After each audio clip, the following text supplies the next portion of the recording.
rindu dalam pandangan Imam Al-Ghazali. Salah satu konsep syauk atau rindu ditawarkan oleh Imam Al-Ghazali dalam salah satu masterpiece-nya dengan nalar-nalar ilmiah menurut pemikirannya sendiri. Rindu memiliki dua aspek secara khusus, yaitu aspek manusiawi dan aspek syariat Islam. Jika dipandang dari aspek manusiawi, rindu adalah keniscayaan dan fitrah bagi semua manusia yang memiliki nafsu dan hasrat. Kerinduan ini tidak lain selain untuk bertemu dengan orang yang dirindukan. Akan tetapi, jika dipandang dari aspek syariat, rindu merupakan suatu keadaan yang sifatnya qahri atau memaksa, dan siapapun tidak bisa menahan dan mengendalikannya. Secara realitas, kerinduan akan muncul ketika seseorang memiliki suatu ikatan emosional atau memiliki pengalaman yang benar-benar membekas dalam dirinya, sehingga ketika ia merasakan kehilangan atau tidak menemukannya, saat itulah kerinduan akan muncul secara tiba-tiba. Namun yang perlu dipahami, seperti apakah perspektif Islam tentang rindu? Mari kita bahas secara panjang lebar perihal satu tema ini. Definisi rindu.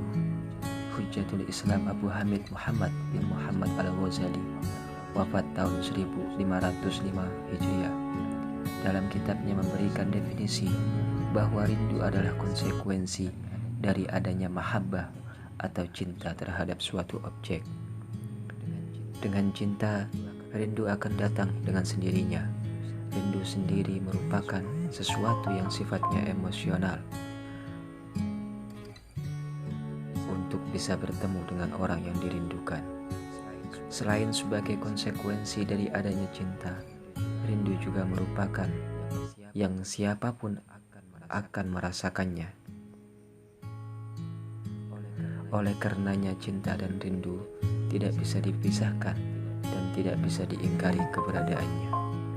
Lebih lanjut, Imam Al-Ghazali mengatakan, "I'lam anna man angkara haqiqatal mahabbati fala budda ayyunkira haqiqatas syauqi id la yatasawwaru syauqu illa ila mahbubin."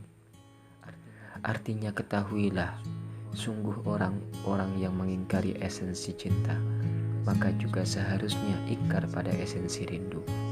Sebab rindu tidak bisa tergambar kecuali pada orang yang dicinta. Imam Al-Ghazali, Ihya Ulumuddin, cetakan Bayrut Darul Ma'rifah, cetakan ketiga.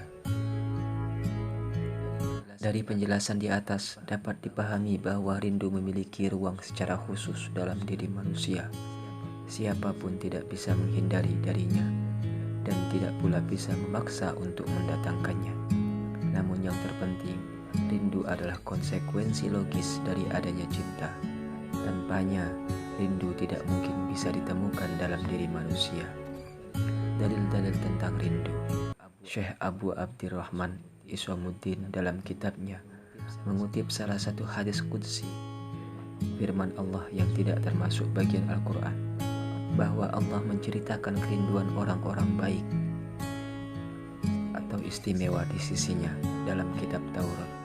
Kerinduan mereka kepadanya sangat tinggi, sehingga oleh Allah diabadikan dalam salah satu kitab sucinya, laqad tala syauqul abrari ila liqa'i wa ana ila liqa'ihim asyaddu syauqa. Artinya, sungguh sangat besar kerinduan orang-orang istimewa untuk bertemu denganku, dan aku untuk bertemu dengan mereka melebihi kerinduan mereka kepadaku. Syekh Iswamuddin, Jami'ul Ahadits Al-Qudsiyah, halaman 67.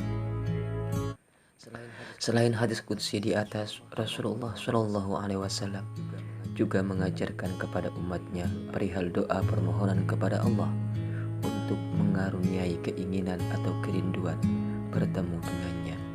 Dalam hadis riwayat Imam Ahmad dan Imam Hakim dengan sanad yang sahih, Rasulullah bersabda, "Allahumma inni as'aluka ridha ba'dal qada'i wa biraddil 'aishi ba'dal mauti wa ladzatin nadhari ila wajhikal karimi wasyauqi ila liqa'ika."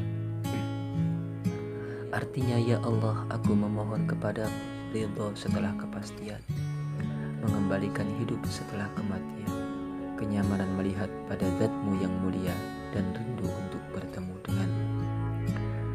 Dua dalil di atas menjadi sebuah bukti bahwa sebelum kerinduan itu dibahas dengan panjang lebar oleh manusia, bahkan sebelum menjadi topik yang tren di berbagai media, terlebih dahulu Islam sudah membahas dan menjadikannya sebagai salah satu pembahasan menarik dalam Islam. Selain itu, Rasulullah juga mengajarkan doa kerinduan kepada Tuhannya. Sebagian orang menganggap bahwa perpisahan yang menimbulkan rindu merupakan sesuatu yang menyesakkan, menyakitkan, menyedihkan, dan bahkan menganggap sebagai musibah yang sangat besar. Mayoritas manusia bisa dikatakan memiliki anggapan demikian. Namun dari rindu adalah sedih dan begitu menyakitkan. Namun benarkah demikian dalam konteks keislaman? Berikut penjelasan Imam Al-Ghazali. Dalam hal ini Imam Al-Ghazali tidak langsung menganggap bahwa dampak rindu adalah menyakitkan, sebab menurutnya ada aspek yang perlu diperhatikan dalam hal ini. Aspek yang pertama, jika memandang kerinduannya saja tentu menyakitkan. Akan tetapi, jika dipandang dari adanya keinginan untuk bertemu di balik kerinduan itu, ini sebenarnya kenyamanan yang tidak bisa ditemukan selain dengan cara merindu. Lebih lanjut, Al-Ghazali mengatakan, wa syauqu wa in kana alaman fa fihi naw'u ladzatin idzan dhafa ilaihi raja'ul wisal. Artinya rindu meski di dalamnya memiliki dampak menyakitkan, akan tetapi tersimpan suatu kenyamanan apabila terdapat suatu harapan untuk bertemu dengannya atau orang yang dirindukannya. Pada penjelasan di atas, Imam Al-Ghazali sebenarnya sepakat dan mengamini anggapan orang-orang bahwa dalam rindu terdapat sesuatu yang menyakitkan dan bahkan tidak bisa ditemukan di selainnya. Akan tetapi, beliau juga tidak menutup mata bahwa di dalamnya juga terdapat kenyamanan.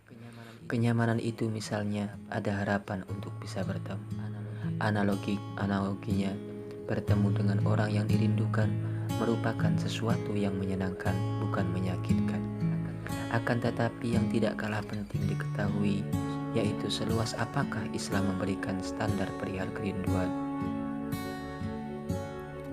Masih dikutip dari referensi yang sama, Imam Al-Ghazali memiliki pandangan ketika ditanya perihal hukum merindukan seseorang. Menurutnya, secara umum rindu bukanlah larangan dalam Islam sepanjang dalam konteks yang dibenarkan, namun menjadi terlarang ketika rindu dilampiaskan pada sesuatu yang dilarang. Beliau mengatakan, wa hadza halalun in kana al-mushtaqu ilaihi mimma yubahu wisaluhu kama yash'aqu zaujatahu. Artinya, dan rindu ini halal apabila yang dirindukan merupakan orang yang diperbolehkan untuk didatangi, seperti orang yang rindu kepada istrinya. Pada ibarah di atas, Imam Al-Ghazali tidak mempermasalahkan ketika seseorang merindukan orang-orang yang halal baginya, sebab dengan kerinduan yang semakin memuncak, ia akan lebih menjaga pandangan dan lebih menjaga hasratnya hanya untuk orang yang boleh dirindukan. Akan tetapi akan menjadi masalah dan tentu tidak diperbolehkan ketika merindukan orang yang tidak halal baginya, seperti wanita yang bukan istrinya atau wanita yang tidak memiliki hubungan nasab dengannya. Boleh dan tidaknya rindu di atas tidak dibangun atas dasar hampa.